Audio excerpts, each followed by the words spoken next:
Next, और किसी कुछ क्वेरी है? जी कुछ और लोग पूछ रहे थे। जी अनूप क्या पूछ रहे हैं आप? मैं CSR नेट के लिए unit 1 2 3 GATE 1 2 3 and GATE ST का सिर्फ स्टैटिस्टिक्स पार्ट पढ़ाई किया हूँ। स्टैटिस्टिक्स का और जो एक्स्ट्रा टॉपिक है वो क्या ज़रूरी है? नहीं, बिल्कुल ज़रूरी नहीं है, ठीक है ना।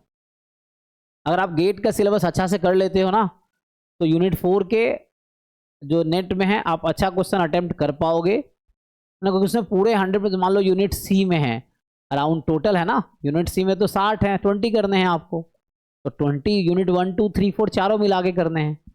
तो यूनिट 4 के अकेले है ना, उसमें कितने क्वेश्चन आते हैं? 18 क्वेश्चन आते हैं।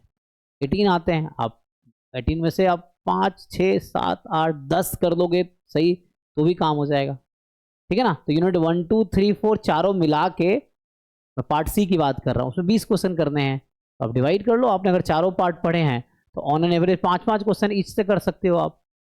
बट अब स्टैटिस्टिक्स अगर अच्छे से पढ़े हो तो आप 10 क्वेश्चन भी कर सकते हो। स्टैटिस्टिक्स 18 क्वेश्चन आते हैं उसमें, पार्ट सी में। ये हो गया। वैसे ही पार्ट बी में आ जाओ। पार्ट बी में यूनिट 1 2 3 4 के कितने क्वेश्चन करने हैं? 40 आते हैं ना, और हमें 25 करने हैं, तो ऑन एन एवरेज अगर आप उसको डिवाइड कर लो 4 से, तो 6 क्वेश्चन ऑन एन एवरेज बनता है, और उसमें अराउंड 12 क्वेश्चन यूनिट 4 के आते हैं। मैं बताऊँ, यू जस्ट उसके लिए क्या करना है, तो जो आपके क्वेश्चन है कि जो एक्स्ट्रा टॉपिक पढ़ने की कोई नीड नहीं, नहीं पढ़ोगे तब भी कोई नुकसान नहीं होना है। Still you can qualify CSR with good rank. आगे क्या है? गेट का अर्जुना 5 बैच में। जी जी बिल्कुल समझ रहा। हाँ, तो गुड। तो आप देखिए, अगर आपने जैसे, लेकिन वो है ना कि एक लेवल अचीव करना पड़ेगा। Just going through syllabus is not enough. आपको प्रॉब्लम सॉल्विंग स्किल के लिए कॉन्फिडेंट बनना पड़ेगा। कॉन्फिडेंट होने के लिए आपको बहुत सारे क्वेश्चन सॉल्व करने होंगे, then you will be confident.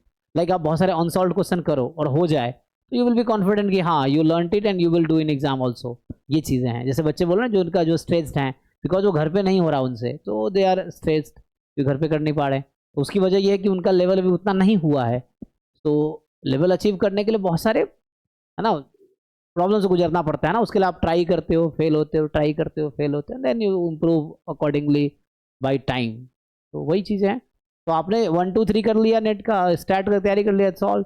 तो अभी आपका टाइम है कि इसको जो चेक करना है आपको, तो you just start solving CSI net previous year questions, और जितना गेट एसटी का सिलेबस है उन्हीं क्वेश्चंस को अटेम्प्ट करो, देन यू विल नो कि कितने क्वेश्चंस हो रहे हैं, कितने चाहिए, ठीक है। मतलब ट्राई इट इनटू एक्सटेंस। आपको क्या करना है कि नेट का पेपर उठाना है, गेट का सिलेबस आपने पढ़ लिया, तो जैम गेट के प्रीवियस ईयर क्वेश्चंस भी आपने किए होंगे, क्योंकि उससे अच्छा बेसिक फाउंडेशन बहुत अच्छा स्ट्रांग हो जाता है।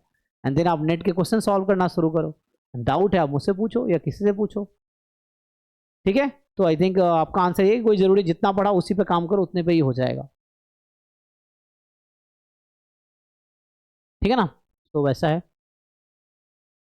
जैसे मानसी थी वो भी ऐसे ही, उसने अलग से कुछ नहीं पढ़ा, जैम गेट का ही सिलेबस पढ़ी थी, उससे ही हो गया उनका। जबकि उसके 1.75 मार्क्स जनरल कैटेगरी में, 1.75 मार्क्स कम पड़ गए JRF के लिए। स्टिल ये है।